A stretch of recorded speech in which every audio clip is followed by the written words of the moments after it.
Thank you, Mr. Speaker. I rise to discuss the chilling state of the American economy. The stock market is tanking. The American people know what a disaster President Biden and the majority's economic policies have been, and they're acting accordingly and expressing the lowest consumer confidence in a record 50 years of data.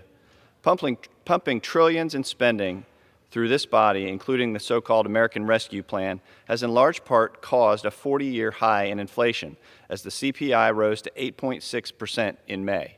The nation is $30 trillion in debt, and the CBO predicts $1.6 trillion in deficits over the next decade.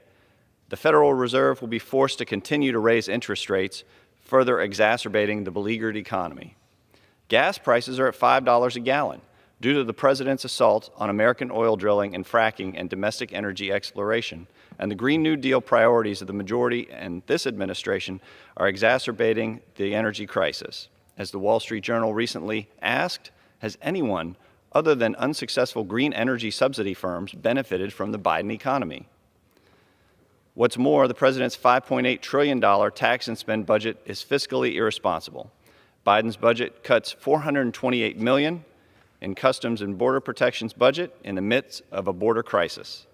It skyrockets federal spending by a third compared to pre-pandemic levels, calls for $2.5 trillion in tax hikes, and sets this country on a course of extended fiscal doom at a time when we're currently on the precipice of a recession.